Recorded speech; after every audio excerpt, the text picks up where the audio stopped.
Salve, salve turma! Estamos começando mais uma Prosa Com. Hoje retomamos um assunto que a gente já vinha debatendo alguns episódios atrás sobre teologia, as religiões e as suas concepções sobre os caminhos que levam a Deus. E para falarmos hoje à noite, nessa segunda-feira, abrindo esta semana, convidamos o Dr. Fábio Frank, que aqui, peço licença, doutor, para tirar a titulação do doutor e falar com o irmão Fábio Frank, que representa as casas espíritas e falará um pouco sobre o espiritismo conosco. Antes de se apresentar, chamaremos um merchan dos nossos patrocinadores, Pedreira Paim, P8, IARD P8, Pool Bar, Open Bar, Eleva e Posto AMD. Pessoal, muito obrigado pelo patrocínio, muito obrigado, espero estar fazendo um belo trabalho e apresentando resultados para vocês. Dr. Fábio Frank, prazer imenso estar aqui com o senhor e já vou começar de cara contigo antes de tu te apresentar. O bem e o mal. Na concepção espírita, o mal existe ou é a falta do bem? Perfeito, a tua colocação, uma boa noite para o amigo também. Na verdade, o mal é a ausência do bem. Onde nós deixamos de praticar o bem, é que o mal acaba se instalando. Então, por isso a necessidade de nós estarmos sempre vigilantes e praticando o bem. Jesus nos dizia, orai e vigiai. Exatamente porque nas nossas atitudes do dia a dia, a gente precisa estar sempre focado e disciplinado a tentar praticar o bem, que é um exercício diário, para que o mal, né, não possa aparecer. E então, na vida das pessoas, na nossa vida, quando o mal aparece, é porque de alguma forma nós estamos dando espaço para que isso aconteça e não estamos no caminho correto do bem. Então é importante essa concepção para entender que nós somos responsáveis pela nossa vida, pelas nossas atitudes e o quanto isso então estabelece, né, de que forma tem que ser os nossos caminhos. Perfeito. Agora sim, te apresente, doutor. Doutor Fábio Frank, ijuense?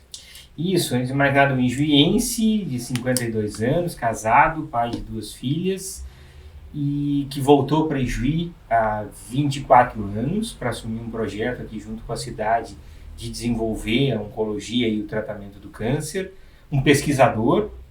Hoje o meu trabalho é nacionalmente conhecido pela pesquisa clínica e pela pesquisa de novos tratamentos para o câncer, e um espírita, né? Um espírita que aprendeu a ser espírita com a sua esposa. Eu, como médico, eu era uma pessoa cética até pela minha formação. Nós estamos falando de religiões, sou luterano, né, de família luterana e de educação germânica, mas acabei ficando bastante cético, talvez um pouco pelo trabalho com a ciência, pelo trabalho com a medicina, e depois fui tentar então entender um pouco os caminhos e acabei me identificando muito com a doutrina espírita na minha vida, porque ela preencheu todas as lacunas que estavam faltando e me trouxe as respostas íntimas que eu precisava com relação à vida, com relação à morte, com relação à nossa existência, com relação a qual é o nosso propósito de vida. E que são as perguntas, né, que são os desafios existenciais que todos nós passamos. Hoje nós vivemos numa sociedade de vazio existencial. A maioria das pessoas não sabe de onde veio, para onde vai e o que está fazendo aqui. São perguntas muito simples, mas também ao mesmo tempo desafiadoras, porque elas movem, né, a nossa vida. E quando nós descobrimos qual é o sentido da nossa existência, o que nós estamos fazendo aqui, isso transforma, isso nos liberta, isso nos dá a responsabilidade de a gente trilhar um caminho diferente, que é o caminho do bem, que é o caminho do amor que Jesus nos ensinou. Tem uma situação até bem engraçada, uma história para contar, que há muitos anos atrás eu fui convidado para o batismo da minha sobrinha, em uma igreja de religião tradicional. Aí chegando lá, a secretária tinha um curso de batismo, era pré-batismo, que os padrinhos teriam que participar. Ela me perguntou qual era a minha religião. E eu coloquei que eu era espírita. E aí ela ligou pro pastor da igreja e disse: olha, pastor, a gente está com um probleminha aqui na recepção. E aí eu tive que conversar com o pastor, e o pastor me colocava: olha, Fábio, para nós a tua religião não é cristã, e aí por isso você não pode batizar a sua filha, a sua sobrinha. Uhum. E aí eu acabei conversando com ele, falando sobre religião, como nós estamos Claro. fazendo aqui, sobre o espiritismo, até que eu acabei convencendo ele que o espírita é essencialmente cristão, e aí, né, ele permitiu que eu batizasse, eu não poderia assinar, mas aí o sentido era de eu estar ali, né, porque eu amo a minha sobrinha e queria estar próximo dela. Então eu vejo como as pessoas ainda têm muitos mitos com relação às religiões, e o próprio espiritismo nos coloca que não existe uma religião correta. Existe aquilo que preenche essas lacunas, preenche o nosso vazio existencial e traz então sentido à vida. Então não interessa muito se a sua religião for A, ou B ou C. O que interessa é que você esteja em paz consigo mesmo, o seu coração em paz, e que você possa conduzir a sua vida dentro dos princípios cristãos. E nós somos, né, cristãos por essência, que é a questão da caridade, e que é a questão do amor ao próximo. Sem caridade não há salvação. Claro, e a caridade, como Jesus nos ensinou, na forma de perdão das ofensas, que é muito difícil a gente perdoar, indulgência com a imperfeição das outras pessoas, e o amor ao próximo. Isso. Então, se a gente baseasse a nossa vida nessas três questões, nós estaríamos eliminando aqui praticamente todos os problemas que nós, né, acabamos enfrentando todos os dias. Porque eu entendo que nós somos imperfeitos, que nós vamos errar, que as outras pessoas vão errar também, e que nós estamos em estágios evolutivos diferentes. Perfeito. Então, às vezes, a pessoa que eu critico hoje é uma pessoa que eu era exatamente igual há pouco tempo atrás, mas que eu tive a oportunidade de ser perdoado, né, de ter mais tolerância, e de eu poder, então, reconstruir a minha vida, corrigir os meus erros e poder prosseguir e seguir em frente. Então, faz todo sentido. Perfeito. Retornando. Vamos começar a falar sobre o espiritismo, então, da sua essência. As mesas girantes em Bordeaux, França. Sim, professor Rivail, que depois o Allan Kardec, Allan Kardec, que era o professor Rivail, e existem muitos livros que falam sobre isso, até filmes. Sim. Era um professor, então, na França, que há mais de 150 anos, então, começou a presenciar um momento onde esse fenômeno das mesas giratórias começaram a aparecer em vários locais públicos da França. Que hoje seriam bares, né? Seriam bares ou locais saraus, né? Saraus que as pessoas frequentavam. E ele, como um professor, como um cientista, ficou muito intrigado com aquilo. E aí, então, ele começou a querer investigar, porque ele imaginava que aquilo pudesse ser uma farsa, uma fraude. Quando, para surpresa dele, ele viu que, através de batidas em forma de código Morse, ele podia mandar perguntas e receber respostas com relação àquilo. E a partir disso, então, ele começou a contactar vários médiums. Para quem não sabe, médiums são pessoas que têm esse poder de comunicação, né, com as pessoas já desencarnadas, né, com espíritos já desencarnados. E ele começou a fazer várias perguntas. Essas perguntas que a gente se faz no dia a dia. Quem é Deus? Né? Por que a gente existe? E aí ele pegou essas perguntas e distribuiu para vários médiums que não se conheciam e não tinham contato. E aí começou a receber as respostas, e as respostas elas se equiparavam. E a partir disso, então, ele escreveu as obras básicas do Espiritismo. A primeira delas, o Livro dos Espíritos, depois o Evangelho segundo o Espiritismo, a Gênese, e aí as obras que fundamentaram o conhecimento da doutrina espírita, que é fundamentalmente que existe vida após a morte, que nós somos espíritos imortais e que nós reencarnamos. Perfeito. Isso que eu queria perguntar para ti. A reencarnação, segundo o Espiritismo, ela existe. E a gente volta, retorna num dado momento para seguir o processo evolutivo. Sim, porque essa é a justiça divina. Quando eu erro, e todos nós erramos, porque nós ainda estamos no estágio de evolução, né, muito primário, eu não vou receber uma condenação que seja uma condenação para sempre. Sim. Né? Então eu recebo uma nova oportunidade e a nossa verdadeiro lar, a nossa verdadeira pátria é o mundo espiritual. Nós estamos reencarnados aqui na Terra como se fosse uma escola para o nosso aprendizado e para a gente poder, através das experiências que a gente adquire aqui, evoluir moralmente, né, até chegar em estágios evolutivos. E isso acompanha todo o planeta Terra. Nós sempre colocamos na doutrina espírita que nós estamos no estágio evolutivo de Terra ainda, num mundo de provas e expiações. E que agora, então, nesse período que nós chamamos de transição planetária, e que com a própria pandemia já começou, nós vamos evoluir para um mundo de regeneração. Qual é a diferença desses mundos? O mundo de provas e expiações é um mundo onde o mal predomina sobre o bem, nós falávamos, né, o que é o mal, e para um mundo de regeneração, onde então a gente já vai começar a ter um predomínio do bem sobre o mal não deixa de existir. E esse é um processo até que nós possamos nos tornar um planeta, um mundo ditoso, onde o bem prevaleça e que a gente então possa crescer pelo nosso trabalho, pela nossa educação, né, por plantar sementes do bem e não cometer mais tantos erros, não permitir mais que a gente desvie dos nossos caminhos. Então esse é o processo evolutivo. Então o que é justo?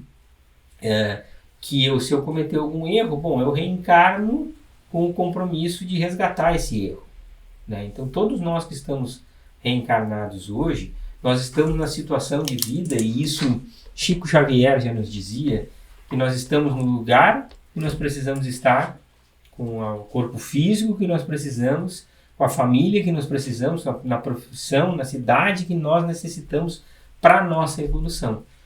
E quando a gente entende isso, então a gente começa a administrar situações de dificuldade na nossa vida, seja de pessoas que estão próximas a nós, seja de situações que acontecem no dia a dia, e entender que aquilo é para o nosso aprendizado. Eu sou médico, eu lido com pessoas com câncer, que é uma doença muito grave. Então por que o câncer acontece? Acontece por uma necessidade ainda do ser humano de despertar. E isso, existe um livro chamado O Consolador, que uma das questões feitas para os espíritos é por que existe o câncer e se existe uma cura para o câncer. E a resposta dos espíritos é que o câncer existe porque se com todo o freio que a doença nos traz, que quando a gente fica doente, a gente repensa toda a nossa vida. Né? Nós ainda cometemos o mal, roubamos, matamos, enganamos as outras pessoas. O que seria da existência humana sem a doença, que é um freio e que nos leva a despertar? Tomara que, muito provavelmente no futuro, a gente desperte ao ponto de que a gente não precise mais passar pela dor e o sofrimento como da doença e possa crescer de outra maneira. Mas, por enquanto, no nosso estágio evolutivo, esses ainda são grandes educadores que fazem com que a gente desperte. Como eu tenho um amigo, praticamente um irmão que infartou agora recentemente. Eu sempre brinco, né? Que duvido o infartado que depois do infarto não está lá cuidando da dieta, fazendo exercício, coisa, porque o cara leva um susto, né? E a vida, ela é assim, ela nos coloca oportunidades da gente parar, repensar a nossa vida e poder seguir em frente. E a cura, ela vai acontecer, muito provavelmente no futuro, porque cada vez mais nós vamos tendo acesso à tecnologia. Então o próprio livro nos dizia, a própria cura do câncer já está na natureza, e que nós ainda não somos merecedores porque a gente ainda precisa das doenças e de algum grau de sofrimento para o nosso despertar. Mas quando a gente ultrapassar esse estágio, aí provavelmente a gente vai ter uma vida mais tranquila, com menos doenças. Quem sabe até os médicos nem sejam mais tão necessários, né? Que sim. E que a gente possa crescer, evoluir de outras maneiras, né? Isso torna as coisas justas. Então, não existe um castigo eterno. O inferno, ele não existe fisicamente. O inferno, ele está na nossa consciência. Isso. Né? É isso que eu queria te perguntar. Na culpa que nós geramos por estarmos fazendo coisas erradas e termos consciência disso. O inferno seria a consequência dos nossos atos? Sim, mas lembrar que ele não é um lugar. Ele, na verdade, é um estado de espírito e de sintonia que nós nos projetamos através da nossa culpa. Porque quem pratica um erro grave, quem atenta sobre a vida de outra pessoa ou prejudica alguém, no fundo ele sabe que fez errado. E a nossa consciência ela começa a nos torturar. E aí nos projeta a culpa. E essa culpa torna a nossa vida quase que insuportável. E aí, então, nós imploramos por uma oportunidade de poder corrigir aquilo. Como é que se corrige isso? Muitas vezes, né, resgatando isso com as pessoas que a gente prejudicou. Outras, quando não é possível, praticando o bem. É o que dizia Jesus, um gesto de amor cobre uma multidão de pecados. E às vezes, né, a gente resgata isso, mas a gente precisa também passar por algum grau de sofrimento para aprender e sentir na própria pele o quanto aquilo é prejudicial e para que a gente não repita mais aquilo. Né? Sim. E aí, então, por isso que Deus permite que a gente tenha algumas reencarnações onde a gente vem com algum grau de deficiência, né, com um grau de sofrimento, às vezes numa situação muito precária financeiramente, né, e economia. Vem para evoluir. Vem para evoluir, para passar por aquela situação. E outras vezes você já vem com um grau um pouco maior de consciência, numa posição maior, mas lembrando, quanto mais alta for a nossa posição, ou quanto mais confortável for a nossa posição, mais nos será cobrado. Né? Quanto mais nos é dado, mais a gente é cobrado, porque se eu tenho uma posição economicamente confortável, se eu estou numa posição de poder, onde eu vou poder decidir sobre a vida das pessoas, você vai ser mais cobrado, obviamente. Justamente aí.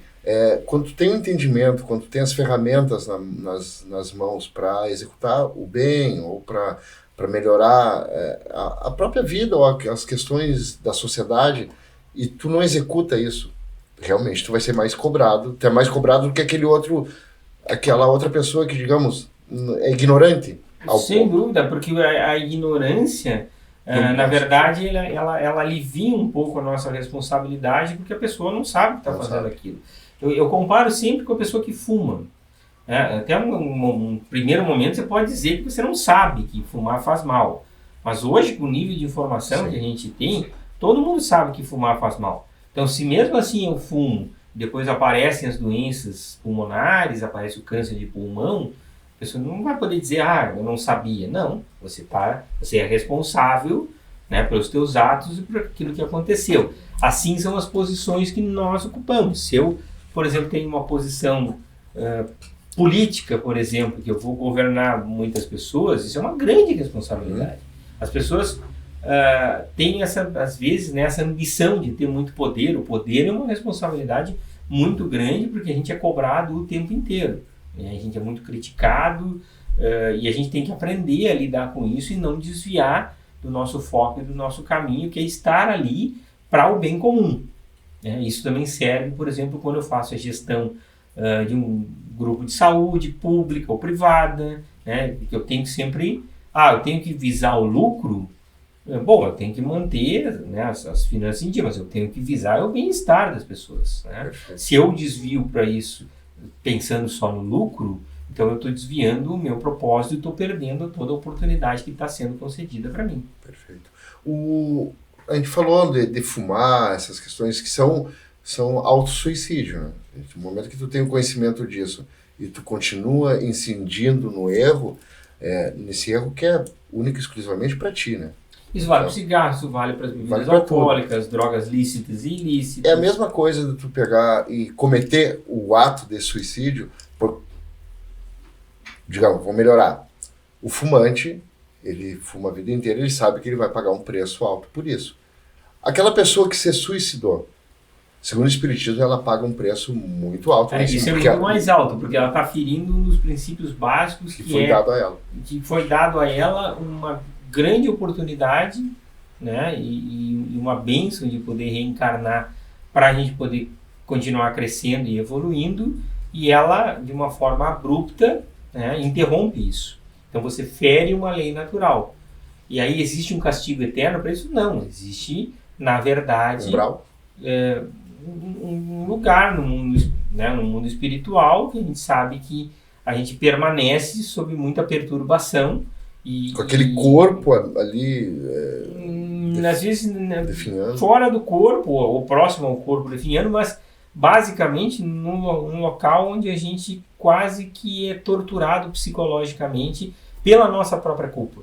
Porque quando você descobre que a vida não acaba, né, e que as suas dores não acabaram com o suicídio, que os seus problemas não acabaram, que apenas o corpo físico ficou pro lado, isso é desesperador. Então, para a pessoa poder resgatar isso, leva muito tempo. E ela certamente vai ter que reencarnar numa posição onde ela vai passar por bastante sofrimento para que ela desperte. Muitas vezes a própria doença, né, que vai vir num momento, né, da tua vida, e a gente vê tudo isso, a pessoa está num momento excelente da vida profissional, amoroso, tá super bem na vida e aparece um câncer grave. Mas por que aparece? A pessoa nunca fez mal para ninguém, não prejudica ninguém, né? Uma pessoa boa, e aí vai acontecer isso com ela. E aí que vem a explicação do Espiritismo. A relação não é com essa existência, mas muito provavelmente com existências anteriores, onde no mesmo momento ele pode ter atentado contra a vida dele, desperdiçado uma oportunidade e atrasado todo esse processo evolutivo. Quem entende isso, entende e tem uma proteção natural para os momentos onde a dor bater à nossa porta. E ela bate com bastante frequência. Infelizmente, nós vivemos numa sociedade onde de faz de conta, né? Onde as pessoas vestem máscaras e não se mostram, né? É quase um fenômeno da rede social. Você mostra Instagram, só o melhor. Você mostra só o melhor e você não mostra as suas dores. Quando as dores vêm, a gente tem que estar preparado para isso. Na vida a gente vai ter aflições. E se a gente souber lidar com essas aflições, isso nos torna pessoas melhores e faz com que as pessoas cresçam. Volto mais uma vez à questão do câncer. Muitos pacientes, quando eu converso com eles, eu digo, fica tranquilo, você vai passar por isso e você vai ver que no final de tudo isso você vai se tornar uma pessoa melhor. E às vezes a pessoa diz, doutor, como eu vou me tornar uma pessoa melhor passando por isso? O tempo vai te dizer isso. Quem passou por um câncer e ficou curado, os problemas do dia a dia se tornam muito menores. Né? Aquelas coisas corriqueiras que às vezes a gente, né, perde o sono e a gente vai entender, passa despercebido e vai ver que a vida ela é muito mais valiosa. Então esse é um preceito não só para o Espiritismo, para qualquer religião, que é a gente ter um respeito à vida.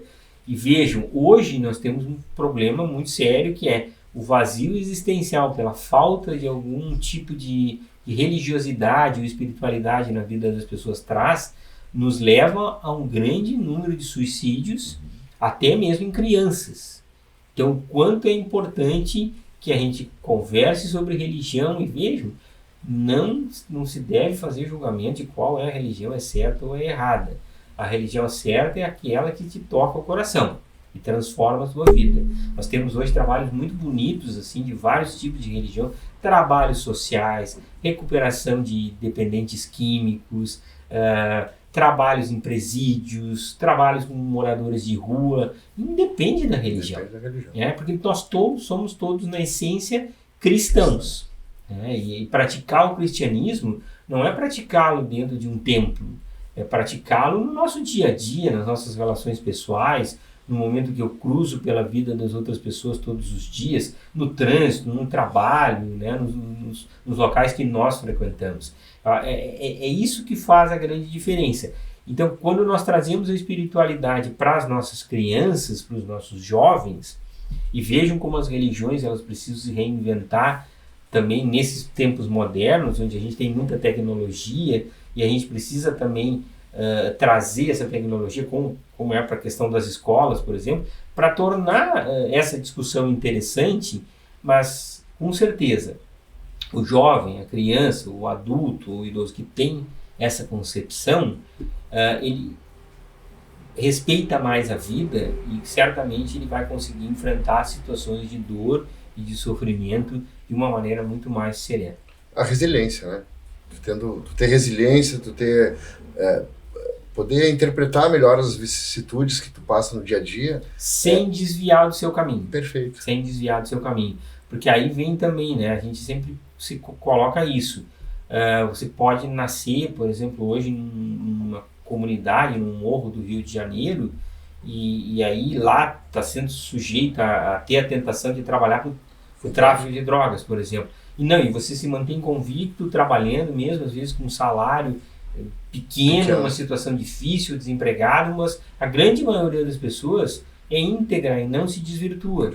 Isso também é um teste, né? É uma prova. Então a gente tem que ter tem que ter todo esse cuidado. E o que nos traz? É esse entendimento da vida. Entender que a vida não acaba aqui, que obviamente que numa existência só nós não vamos conseguir resolver todos os nossos problemas, mas que se eu sair dessa existência uma pessoa melhor, corrigindo alguns dos meus defeitos, eu sempre brinco que é como... eu quero no final lá ver o meu extrato e ver que está positivo. Tá tudo ok, tá azul. E não negativo, né? Que eu não saí mais endividado do que eu entrei. E para isso, então, é importante que a gente tenha esse cuidado com as coisas do nosso dia a dia, com a nossa família. Amar ao próximo. Qual é o próximo mais próximo? É a nossa família, os nossos amigos, o grupo que a gente vive. A família não é o laboratório? Porque, segundo o Espiritismo, a gente é colocado muitas vezes... com alguns inimigos. Exato. E outras existências. E aí vem a compreensão, claro, para ajustar. Tem uma história muito bacana que é um tirano, um imperador, ele mandou executar, para se manter no poder, um monte de pessoas ao redor. Centenas de pessoas. Quando ele desencarnou, essas pessoas que ele mandou executar estavam todas aguardando ele no mundo espiritual, num lugar ruim, para se vingar. E durante séculos... ele tentou, então, teve que resgatar aquilo, até que sobraram, depois de séculos, só 2 pessoas que não perdoavam ele de jeito nenhum. Aí, o que aconteceu? Isso era um livro espírita, que conta. Ele reencarnou com paralisia cerebral, com uma mãe, então, solteira, que precisava trabalhar fora, e quem tinha que ficar cuidando dele eram esses 2 inimigos que vieram como irmãos na vida dele e que tiveram que aprender a amar ele. E aí, quando então finalmente o grupo todo desencarna novamente, eles viam que não existia mais motivo para ódio, para raiva, porque todos haviam resgatado e se livrado disso. E deve ser, compreendo, um alívio, uma bênção, né? Claro. Você olhar para trás e você ver que você resgatou tudo aquilo, que você está livre das suas dívidas, da tua culpa, né? Que você pode prosseguir. Então, eu acho que o que é lindo no Espiritismo é toda essa injeção de esperança que ele nos traz, né? De saber que nós chamamos o Espiritismo do Consolador Prometido, Sim. de que ele nos traz essa esperança, né?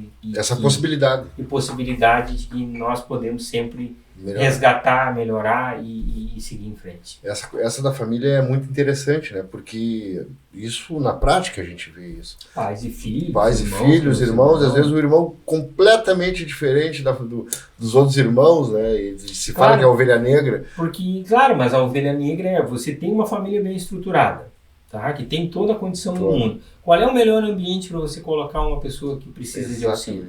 Porque aí aquele ambiente vai fazer ele poder evoluir e crescer. Ou não. Ou não. Aí é o livre-arbítrio, né? Que é uma outra coisa que a gente coloca, que é a nossa escolha. Eu posso optar por não fazer nada. Né? Mas eu saber que eu também vou ter que responder, né, sobre os meus atos e as consequências que tem isso. Causa e consequência. Bezerra de Menezes, Divaldo, Chico Xavier, essas pessoas todas aí que tiveram o Divaldo continua entre nós aqui com 96 anos, dando palestra pelo mundo, pelo Brasil afora. E espíritos que reencarnaram para nos servir de exemplo. A gente diz no Espiritismo que Jesus foi nosso grande modelo e guia, né? Um espírito que reencarnou aqui, muito elevado, governador da Terra, e que veio, né, com essa missão de poder nos ajudar na elevação espiritual. E também, então, nós temos espíritos, né, muito elevados, como, por exemplo, o Divaldo, como o Bezerra de Menezes, que foi médico e que ajudou, né, em toda a construção do mundo da doutrina espírita, do movimento espírita no Brasil. Ele reencarnou no Rio de Janeiro. E o Divaldo, agora, como também um palestrante que é um exemplo para todos nós, não só pela obra social, que é a Mansão do Caminho, né, que cuida de mais de 5.000 crianças em Salvador, mas também como palestrante, como exemplo. Então, nós precisamos também, na humanidade, de espíritos mais evoluídos que reencarnem, que se diz que nessa fase de transição nós vamos receber um grande número desses espíritos para ajudar, então, na aceleração desse progresso da Terra, né, para um mundo melhor, para um mundo de regeneração. Sim. No dia a dia, trabalho agora a gente puxando o doutor, tu já falaste lá no início, mas a gente lida com a vida e a morte, ainda mais quando se trata de câncer, né? Eu imagino que, e aí eu queria saber de ti, como que é lidar com esse paciente que já está em fase terminal, digamos assim, no tratamento, que não vai ter mais volta. Talvez ele mesmo, tu falaste que quando ele tem a cura, ele vê aquelas questões que hoje a gente acha que é um problema enorme, ele vê como um pequenininho, um grão de areia. Mas essa pessoa que também não obteve a cura, ela de certa forma, ela não se melhora? Claro, ela se aprimora. Mas aí é que vem a questão do espiritismo como transformador. Então, vou falar aqui do Fábio médico antes do espiritismo, lidando com pessoas graves e sem entender por que eu trabalhava semanas a fio na melhora da saúde daquele paciente. Às vezes ele melhorava, eu fiz minha formação em Porto Alegre, eu pegava um ônibus para vir para Ijuí, voltava no domingo e o paciente tinha morrido, tinha desencarnado. E aquilo para mim começou a se tornar insuportável, porque ou eu buscava uma explicação e um sentido, porque aí você começa a pesar, né? Por que tem tanta gente ruim que não acontece nada? As pessoas fazem essa pergunta. Tanta gente boa que passa por sofrimentos absurdos e a gente não consegue entender. Bom, primeiro pela relação, que às vezes não é só com essa existência, mas com existências prévias, né? Mas aí vem toda a questão da reencarnação. E aí, para mim, o que foi transformador? Eu cheguei num ponto como espírita, como oncologista, e as coisas se confundem, né? Que eu precisava dessas respostas. E aí até eu pensei em largar a oncologia, porque para mim estava sendo muito difícil lidar com aquilo. E aí, como eu contei, a família da minha esposa é espírita. E eu tinha livros espíritos em casa e eu respeitava aquilo, mas nunca me aprofundei. E aí, quando eu cheguei nesse momento de crise, eu disse, bom, uma bela noite caiu para mim o Evangelho segundo o Espiritismo e eu peguei e li ele. Eu li todo o livro numa noite só. E aí, quando eu terminei de ler, eu disse, isso faz sentido para mim. Aqui explica tudo, né? E a partir daquilo, então, eu modifiquei minha forma de agir. Uma coisa é você chegar para uma pessoa que está morrendo e dizer para ela, olha, infelizmente você vai morrer, não tenho nada para fazer por você, você vira as costas e vai embora. Sim. Agora você vai dizer, fica tranquilo, esse é o final de uma etapa, a morte não existe, né? E esse sofrimento vai acabar, logo você vai estar bem aí. E aí você conversa com as pessoas e você vivencia situações onde o paciente esse que está já, né, próximo à morte, ele recebe a visita dos pais, ele enxerga os pais, ele... Teve uma situação uma vez que me chamaram no hospital, era meia-noite, para atender então uma paciente e ela tinha falecido. E aí conversando com a filha, e a filha disse para mim, se eu tiver um câncer, eu vou me matar. Eu não quero passar pelo sofrimento da minha mãe que ela passou agora. E eu disse, mas engraçado, tua mãe estava tão serena nos últimos dias, né? Pensa que nesse momento, talvez ela esteja encontrando os pais dela, né? Que já faleceram, né? Isso deve ser um momento emocionante. Ela regalou o olho e disse, doutor Fábio, nos últimos dias ela só falava na mãe dela. E mesmo, o que ela dizia? Que a mãe dela estava aqui próxima a ela e que tinha vindo buscar ela, que ela ficasse tranquila, que estava tudo bem. E como é que ela estava agora no final? ela estava serena, Sério. e ela me olhou, vai ver que daqui a pouco, né, isso existe. Então, tem uma mensagem do espírito Vitor Hugo que nos coloca que a morte é a travessia de um rio.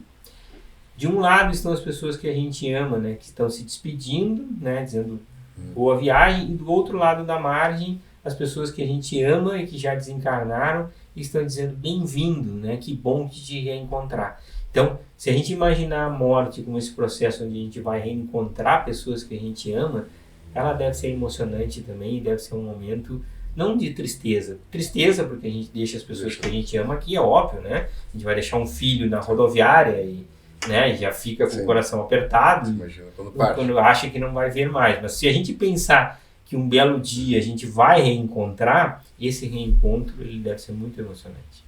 De certa forma, é um pensamento um pouco egoísta da gente enquanto encarnados e ver a pessoa que está partindo, a gente querendo que ela fique. Às vezes doente, totalmente limitada numa vida vegetativa e querendo que ela fique a qualquer custo, né?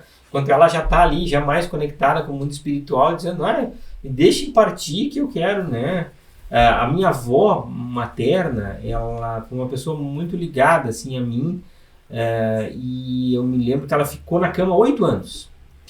E logo depois que ela desencarnou, algumas semanas depois, eu sonhei com ela, assim, e ela corria num campo, e ela quase que flutuava, assim, feliz, brilhando, assim, mostrando que ela estava podendo estar livre daquele corpo e não nos serve mais, né?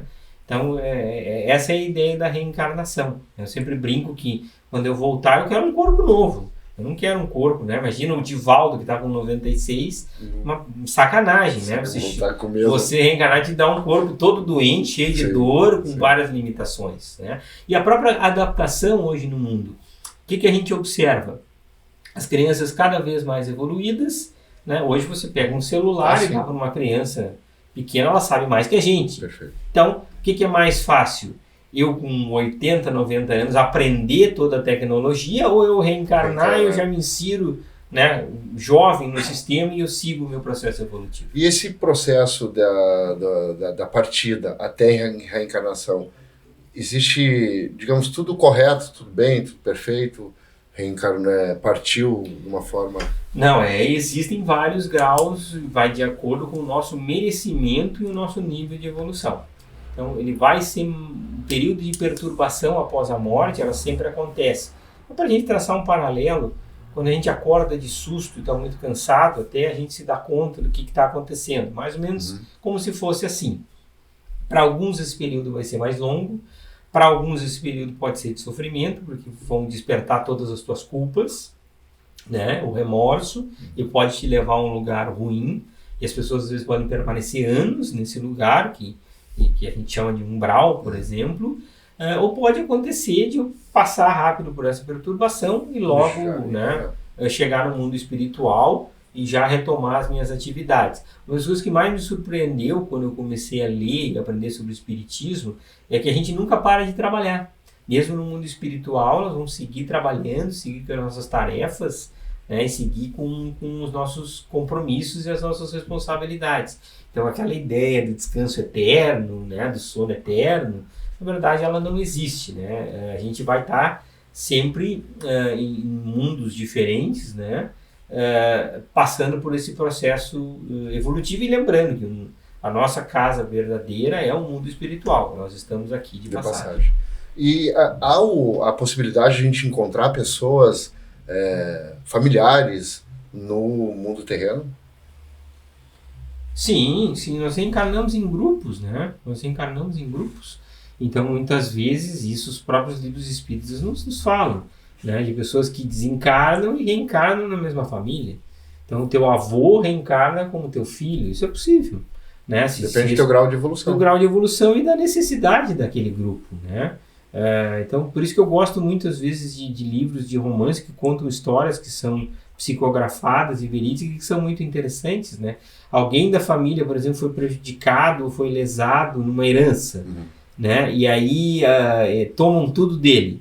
E aí ele desencarna e depois a espiritualidade ela corrige isso facilmente. Ela já bota ele para reencarnar na posição de herdeiro. Então tudo aquilo que foi retirado dele ele acaba herdando de novo e usufruindo depois. Perfeita, uma forma perfeita. Perfeita, né? Então a espiritualidade, ela se incumbe de corrigir essas situações, e por isso que eu coloco, tudo está no seu lugar, né? Nada acontece por acaso.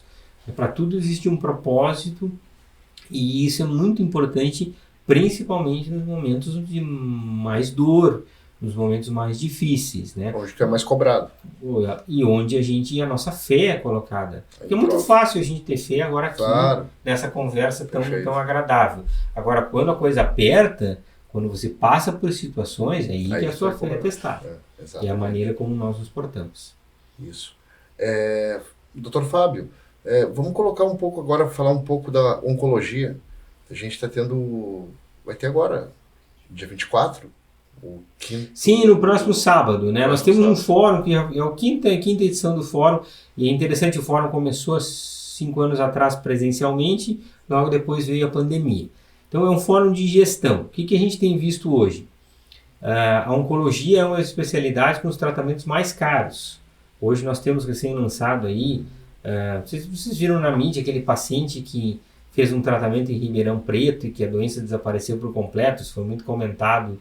É um tratamento de R$1.600.000. Então, é um tratamento que é caro para o sistema público, é caro para o sistema privado. Então, o que nós discutimos são as formas que nós vamos ter de poder tornar esses tratamentos acessíveis e tornar, então, tanto a saúde pública quanto privada sustentáveis para o futuro. E essa é uma responsabilidade nossa também. Se eu começo a prescrever só tratamentos caros e sem ter um juízo de valor se realmente o paciente vai ter benefício com aquilo, eu quebro o sistema. Né? E os sistemas estão todos sob pressão. Então existe um fenômeno muito grande hoje na oncologia, que é uma preocupação de como esses sistemas vão ser geridos para o futuro e garantir a sua sustentabilidade e a qualidade do atendimento do paciente. E por isso que é muito importante que a gente discuta isso. Isso é discutido no macro. Eu sou atualmente diretor da Sociedade Brasileira de Oncologia, então nós temos uma preocupação muito grande de discutir isso, e no micro, que isso é a nossa realidade aqui, né? Das pessoas que dependem da Unimed, dependem do IP ou dependem do SUS, de como elas vão acessar esse tratamento e de como eu vou dar garantia de que elas tenham acesso ao melhor tratamento possível, né? Já que constitucionalmente, né, isso está lá na Constituição, que nós temos que ter esse acesso, mas que a gente sabe que o cobertor é curto. Então isso se discute cada vez mais, de nós termos medicina baseada em evidência, de prescrever tratamentos que sejam corretos e de que a gente possa dar o tratamento certo para o paciente certo. O SUS abriga todo esse tratamento? Não. O SUS, já há muito tempo, ele não tem condições de poder ofertar os melhores tratamentos. E aí existe também uma questão de a forma como o SUS está desenhado, que talvez esse modelo já tenha se esgotado. E quando ele foi desenhado, era um modelo de reembolso, de auxílio de pacotes financeiros para as instituições, e esses pacotes teriam que cobrir o tratamento que a instituição achasse o melhor. Só que hoje esses tratamentos eles estão tão caros que esse modelo ele já não se torna mais sustentável, ele não consegue abrigar os tratamentos e atualizar os novos lançamentos. Então, o que é necessário aqui? É uma compra centralizada por parte do governo federal ou em parceria com o governo estadual. O governo municipal, obviamente, não tem condição de fazer isso. Isso vai baratear os custos, isso vai evitar desperdícios de doses que são colocadas fora, de medicamentos que vencem. Então, o sistema ele precisa estar muito bem interligado. Isso vai reduzir a judicialização, porque a judicialização hoje faz com que o Estado, principalmente, tenha que bloquear dinheiro né, e a preços de medicamentos a preço cheio. Nós poderíamos baratear muito isso. Parcerias públicas-privadas com o desenvolvimento de tratamentos que possam ser fabricados aqui no Brasil, com redução de carga tributária. Então, temos muita coisa para poder ser. E na ponta disso, a inovação e a pesquisa em inovação, trazendo fontes de recurso privado para beneficiar a população. Porque se os meus recursos das fontes pagadoras eles estão esgotados, eu tenho então o recurso de investimento em tecnologia e inovação, que são, né, de empresas multinacionais, mas que têm um interesse muito grande em investir no Brasil e investir em vários locais do Brasil, como o Ijuí, por exemplo. Sim. Então, e com isso, o que eu faço? Eu desafogo o SUS, eu desafogo até mesmo a medicina privada, fazendo com que eu tenha um uso mais racional desses recursos. Certamente, isso foi uma pincelada, né, que a gente E tudo falou, que a gente vai discutir, lembrando que o fórum, então, ele acontece presencialmente no sábado, perfeito, no dia 24, lá no Instituto de Oncologia, no nosso auditório. Então, as pessoas podem se inscrever online, para quem tem interesse sobre o assunto. Gratuitamente. Nós vamos ter aqui a participação de gestores de vários locais aqui do estado e até do país. E depois nós teremos uma complementação na terça-feira, num módulo virtual, com palestrantes de longe, porque hoje o modelo é híbrido, né? E a gente, ao mesmo tempo que vai estar realizando o fórum presencialmente, a gente vai estar transmitindo aí pelo YouTube e pelas redes sociais. Acho que a gente pode até colocar o link aqui embaixo, depois ali, tanto para se inscreverem, para as pessoas poderem participar. Acessar. E quem tem interesse nesse assunto, eu acho que isso é muito importante, porque é a nossa responsabilidade social, claro, para a gente gerir bem os recursos. Eu trabalhei, né, como gestor do SUS durante 21 anos, então agora estou numa posição de diretor da sociedade, onde eu consigo trabalhar, né, toda essa parte da legislação no Brasil, e tenho muito orgulho disso. E agora, então, faço um trabalho também privado, mas lembrando, o paciente da pesquisa é um paciente que recebe o tratamento gratuitamente. Quem entra numa pesquisa não gasta um tostão, porque a legislação brasileira protege o paciente e faz com que todas as despesas relacionadas ao tratamento do estudo tenham que ser arcados pelo estudo. Então, muitas vezes é maravilhoso, você pega pacientes humildes e você oferece tratamentos que eles nem sonham que estão recebendo, de alta tecnologia, sem eles terem que desembolsar um tostão, sem você ter a preocupação de cobrar algo do paciente. Isso é gratificante também. Isso é libertador. Eu diria que assim, é um compromisso de vida, e entre tantas coisas que eu sou hoje, eu também sou presidente da Aliança Pesquisa Clínica do Brasil, que também faz um trabalho de melhora da legislação brasileira no Congresso Nacional. A gente tem um projeto de lei da nossa ex-senadora Ana Amélia Lemos, que nós trabalhamos há 9 anos, as coisas não são tão rápidas no Brasil, mas que já desburocratizou muito todo esse sistema e que levou então o nosso centro, o Oncosite, a ter um reconhecimento nacional e até internacional, por a gente ter esse engajamento e pelo número de estudos que a gente conseguiu trazer. Eu sempre brinco que isso, sem dúvida, colocou Ijuí no mapa aí, da medicina e do tratamento da oncologia. Ijuí é referência no tratamento de oncologia a nível estadual? Na pesquisa ele e claro, também por a gente ter já há muitos anos um centro de oncologia público e centro de oncologia privados. Hoje nós temos a nossa clínica, né, o Instituto de Oncologia, onde a gente conseguiu então agrupar tudo que existe de melhor em termos de tratamento, pesquisa e exames, porque essa é uma outra característica, né? O tratamento individualizado, conhecer as características do paciente e as características genéticas do tumor, para que a gente possa dar tratamentos direcionados que são muito mais eficazes e têm menos efeitos colaterais. Por isso eles são tão caros. Claro. Hoje se investe cerca de $1 bilhão para o desenvolvimento de um tratamento novo. Nossa. Se estima que em pesquisa se gaste $5 mil por minuto no mundo. Né, chegando a um investimento global anual de $233 bilhões. E só no Brasil nós só ficamos com 2% dessa fatia, porque se faz muita pouca pesquisa, porque ela ainda é muito burocrática e o nosso sistema regulatório é muito arcaico. Então, desburocratizar isso nos projetaria hoje. Anvisa e o Comitê de Ética Central chamado CONEP. Hoje nós temos uma duplicidade de aprovações éticas que acaba demorando muito o processo. Enquanto num país como os Estados Unidos, a Europa ou a Ásia, a gente abre os estudos em 60 dias. 60 dias, imagina, submete o regulatório, está pronto. Aqui nós levamos de 8 meses a 1 ano e meio. Nossa. Então isso faz com que os nossos pacientes percam a oportunidade. Sim. Né? E vidas também, e a gente calcula isso, vidas acabam sendo perdidas por falta de acesso. E voltando àquele assunto, né? Desonerar o SUS e agora também desonerar o sistema privado, que também está sobrecarregado.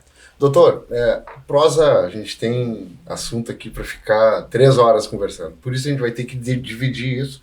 E eu acho que cabe um novo episódio para a gente conversar sobre oncologia. Sobre as novidades do tratamento do Tem mais câncer. pessoas para a gente trazer aqui. Claro, e podemos fazer isso de uma maneira, mais. Sem dúvida. Eu acabei de voltar agora de Chicago, Perfeito. No Congresso Americano de Oncologia, que eu participo já há mais de 20 anos, onde a gente discute todas essas novidades. Eu participei de reuniões com muitos grupos interessados em investir em pesquisa, e o investimento em pesquisa é investir em Juí, né? Porque essa demanda acontece aqui na nossa cidade, e isso atrai também muito ganho indireto em transporte, em hospedagem, em alimentação, no comércio, empregos, né, que isso acaba gerando.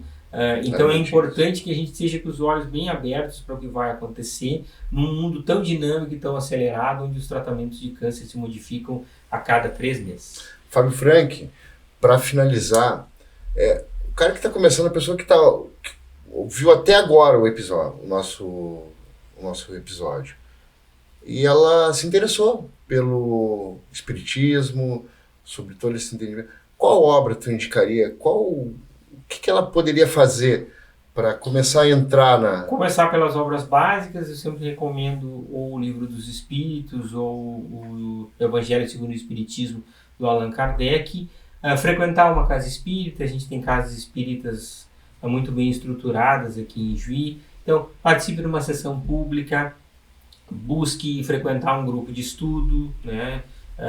E também pratique o Evangelho no lar. Pratique a sua veia cristã e o seu espírito, a sua espiritualidade dentro de casa, porque isso harmoniza o nosso lar, harmoniza a nossa família. E nunca esqueça de uma coisa bem básica que nós esquecemos: ore, né? Faça uma oração. Em voz alta, né? Não aquela oração decorada, mas aquela oração que vem do teu coração, agradecendo por todos os momentos bons e agradecendo até pelos momentos difíceis que nos moldam e nos transformam em pessoas melhores. Fazer o Evangelho no lar. Como que a pessoa faz o Evangelho no lar? Sempre uma vez por semana. Mesmo horário? Mesmo horário, reunir a família. Você pode botar água, né, para fluidificar, que é para receber essas boas energias. Você pode usar o Evangelho, algum outro livro espírita, onde você abre uma passagem, lê a passagem em voz alta com toda a família, depois toda a família discute, opina, e você pode encerrar então com uma mensagem, com uma oração, e sem dúvida isso vai harmonizar muito aí nossos lares e vai pacificar os nossos corações num mundo onde a gente tem tanta perturbação, onde a gente passa hoje por síndromes de ansiedade, depressão, as pessoas angustiadas, as pessoas aceleradas. Então é tempo da gente desacelerar e é tempo da gente se voltar para o nosso íntimo, para que a gente tenha uma vida mais equilibrada. Uau! Dessa forma, encerramos mais um episódio, uma prosa com o Dr. Fábio Frank. Foi uma honra tê-lo aqui conosco, aqui nessa 1 hora mais ou menos, que a gente teve que decorrer tão rápido, né, mas de uma forma tão gostosa. E dessa forma encerramos, doutor. Desejando a todos uma ótima semana e certamente daqui uns dias tenhamos vocês aqui de novo numa mesa mais recheada de pessoas. Sim, uma mesa, essa prosa vai ser mais longa, com certeza. A todos que nos ouvem aí, muita paz, muita luz, e que isso tenha servido, né, de inspiração para que as pessoas possam colocar um pouquinho de Jesus no seu coração e sempre frisando, né, não existe religião certa ou errada. O que existe é o que nós acreditamos e a paz que isso nos traz para a nossa vida. Que assim seja. Que assim seja. Forte abraço.